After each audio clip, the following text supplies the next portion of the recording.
friend of mine in Nigeria has two restaurants, and when he orders meat for his restaurants, there's no grocery stores like we have in the United States, not the same. They're kind of few and far between. So you go to the farm, you pick out a cow, you buy the cow, and then you hire butchers to butcher it up.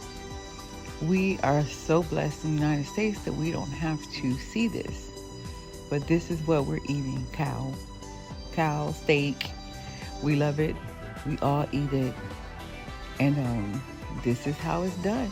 This is how it's done in Abuja, Nigeria.